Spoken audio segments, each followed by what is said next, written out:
धृतराष्ट्र के ऐसे कौन से 8 पाप थे जिनके कारण उनकी जलकर मौत हुई थी? आइए जानते हैं इस कहानी के माध्यम से। धृतराष्ट्र को महाभारत में कुरुक्षेत्र के युद्ध का सबसे बड़ा खलनायक माना जाता है, क्योंकि यदि वे चाहते तो इस युद्ध को रोक सकते थे, परंतु उन्होंने पुत्र मोह में अपने ही वंश का नाश करवा दिया। धृतराष्ट्र आंखों से ही नहीं बल्कि मन और बुद्धि से भी अंधे थे।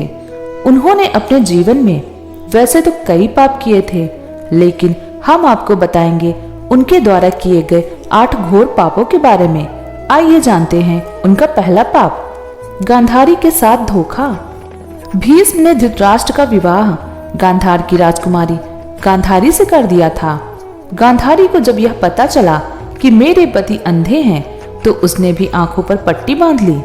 गांधारी का विवाह धृतराष्ट्र से करने से पहले ज्योतिषियों ने सलाह दी कि गांधारी के पहले विवाह पर संकट है, अतः इसका पहला विवाह किसी और से कर दीजिए, फिर धृतराष्ट्र करें। इसके लिए ज्योतिषियों के कहने पर गांधारी का विवाह एक बकरे से करवाया गया था। बाद में उस बकरे की बलि दे दी गई थी।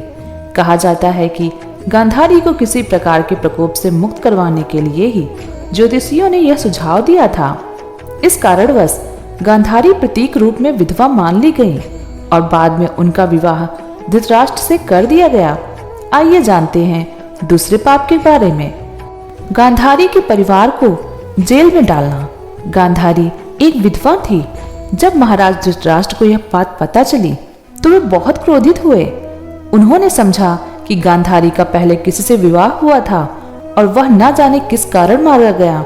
धृतराष्ट्र के मन में इसको लेकर दुख उत्पन्न हुआ और उन्होंने इसका दोषी गांधारी के पिता राजा सुबाल को माना। धृतराष्ट्र ने गांधारी के पिता राजा सुबाल को पूरे परिवार सहित कारागार में डाल दिया। कारागार में उन्हें खाने के लिए केवल एक व्यक्ति का भोजन दिया जाता था। केवल एक व्यक्ति के भोजन से भला सभी परिवार का पेट कैसे भरता? यह पूरे परिवार को भूखे मार देने की साजिश थी। राजा सुबाल ने यह निर्णय लिया कि वह यह भोजन केवल उनके सबसे छोटे पुत्र को ही दिया जाए, ताकि उनके परिवार में से कोई तो जीवित बच सके, और वह था शकुनी। यह भी कहा जाता है कि विवाह के समय गांधारी के साथ उनका भाई शकुनी और आय में बड़ी उनकी एक सखी हस्तिनापुर आई थी और दोनों ही यहीं रह गए थे। आइए जानते हैं तीसरे पाप के बारे में। गांधारी के पुत्रों को कौरव पुत्र भी कहा गया, लेकिन उनमें से एक भी कौरववंशी नहीं था। धृतराष्ट्र और गांधारी के 99 पुत्र और एक पुत्री थी जिन्हें कौरव कहा जाता था। गांधारी ने वेद व्यास से पुत्रवती होने का वरदान प्राप्त किया था। इस वरदान के चलते ही गांधारी को 99 पुत्र और एक पुत्री मिली थी। उक्त सभी संतानों की उत्पत्ति 2 वर्ष बाद कुंडों से हुई थी। गांधारी की बेटी का नाम दुशला था। गांधारी जब गर्भवती थी तब धृतराष्ट्र ने एक दासी के साथ सहवास किया था, जिसके चलते युयुत्स नामक पुत्र का जन्म हुआ। इस तरह कौरवों की संख्या 100 हो गई। आइए जानते हैं चौथे पाप के बारे में।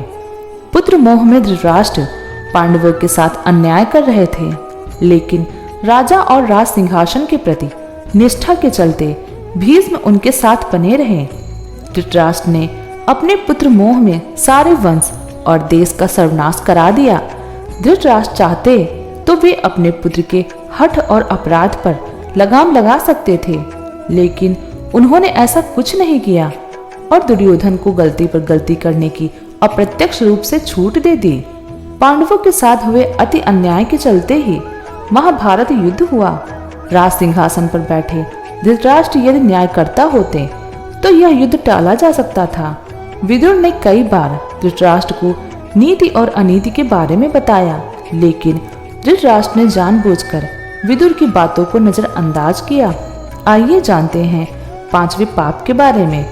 द्रौपदी के चीरहरण के समय भी भीष्म और धृतराष्ट्र चुप रहे और इसी के चलते भगवान श्री कृष्ण को महाभारत युद्ध में कौरवों के खिलाफ खड़े होने का फैसला करना पड़ा। चीरहरण महाभारत की एक ऐसी घटना थी जिसके चलते पांडवों के मन में कौरवों के प्रति नफरत का भाव स्थायी हो गया था। यह एक ऐसी घटना थी जिसके चलते प्रतिशोध की आग में सभी जल रहे थे। आइए जानते हैं छठे पाप के बारे में। वयोवृद्ध और ज्ञानी होने के बावजूद धृतराष्ट्र के मुंह से कभी न्याय संगत बात नहीं निकली।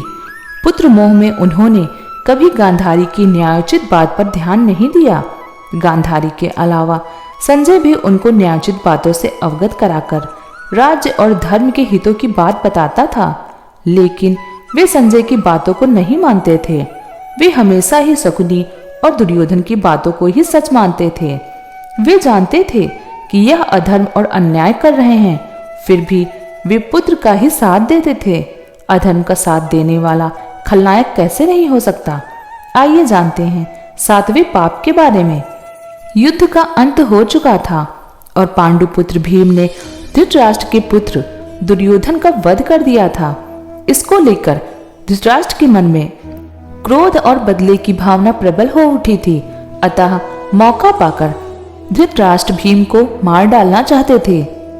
एक बार की बात है, जब महाभारत का युद्ध जीतने के बाद पांचों पांडव श्री कृष्ण के साथ हस्तिनापुर महाराज धृतराष्ट्र से मिलने पहुंचे, तो भीम के अलावा सबने धृतराष्ट्र को प्रणाम किया तथा उनके गले मिले। बाद में भीम की बारी आई तो भगवान श्री कृष्ण धृतराष्ट्र की मनसा जान चुके थे। अतः जब भीम धृतराष्ट्र को प्रणाम करके उनके गले मिलने के लिए आगे बढ़ने लगे, तो श्री कृष्ण ने भीम को इशारे से रोक दिया और उनके स्थान पर भीम की लोहे की मूर्ति को आगे बढ़ा दिया। धृतराष्ट्र बहुत शक्तिशाली थे। उन्होंने लोहे की मूर्ति को भीम समझकर पूरी ताकत से दबोच लिया और उस मूर्ति को तोड़ डाला। उनमें क्रोध इतना था कि वे समझ नहीं पाए कि यह तो लोहे की मूर्ति है। भीम की मूर्ति तोड़ने से उनके मुंह से भी रक्त निकलने लगा था। इसके बाद जब धृतराष्ट्र का क्रोध शांत हुआ, तो वे भीम को मृत समझकर रोने लगे। तब भगवान श्री कृष्ण बोले कि भीम तो जीवित है, आपने भीम समझकर भीम की मूर्ति को तोड़ा है। इस प्रकार भगवान श्री कृष्ण ने धृतराष्ट्र से भीम की जान बचाई थी। आइए जानते हैं आठवें पाप के बारे में। कहते हैं कि पूर्व जन्म में किए पाप के कारण धृतराष्ट्र जन्म से ही अंधे थे और उनके सभी पुत्र मारे गए। दरअसल अपने पूर्व जन्म में धृतराष्ट्र एक बहुत ही निर्दयी एवं क्रूर राजा थे। एक दिन जब वे अपने सैनिकों के साथ राज भ्रमण को निकले, तो उनकी नजर एक तालाब में अपने बच्चों के साथ आराम करते हुए हंस पर पड़ी। उन्होंने सैनिकों को तुरंत आदेश दिया कि उस हंस की आंखें निकाल ली जाएं। सैनिकों ने राजा की आज्ञा का पालन किया। डर से बिलखते उस हंस की आंखों को निकालकर राजा अपने सैनिकों के साथ आगे बढ़ गया। उस हंस की असहनीय पीड़ा के कारण मृत्यु हो गई। इस घटना को देखकर उसके बच्चे भी मृत्यु को प्राप्त हो गए। मरते वक्त हंस ने राजा को श्राप दिया था कि मेरी ही तरह तुम्हारी भी यही दुर्दशा होगी। इसी श्राप के कारण अगले जन्म में धृतराष्ट्र अंधे पैदा हुए तथा उनके पुत्र ठीक उसी तरह मृत्यु को प्राप्त हुए जिस तरह से हंस के बच्चे। आइए जानते हैं धृतराष्ट्र की मृत्यु कैसे हुई। महाभारत युद्ध के 15 वर्ष बाद धृतराष्ट्र, गांधारी, संजय और कुंती वन में चले जाते हैं। 3 साल बाद एक दिन धृतराष्ट्र गंगा में स्नान करने के लिए जाते हैं और उनके जाते ही जंगल में आग लग जाती है। वे सभी धृतराष्ट्र के पास आते हैं। संजय उन सभी को जंगल से चलने के लिए कहते हैं, लेकिन दुर्बलता के कारण धृतराष्ट्र वहां से नहीं जाते। गांधारी और कुंती भी नहीं जाती हैं। जब संजय अकेले ही उन्हें जंगल में छोड़कर चले जाते हैं, तब तीनों लोग आग में झुलसकर मर जाते हैं। संजय उन्हें छोड़कर हिमालय की ओर प्रस्थान करते हैं, जहां वे एक सन्यासी की तरह रहते हैं। बाद में नारद मुनि युधिष्ठिर को यह दुखद समाचार देते हैं। युधिष्ठिर वहां जाकर उनकी आत्म शांति के लिए धार्मिक कार्य करते हैं। दोस्तों, अगर आपको यह जानकारी पसंद आई हो तो हमारी वीडियो को लाइक करें और हमारे चैनल को सब्सक्राइब करें। धन्यवाद। जय श्री कृष्ण।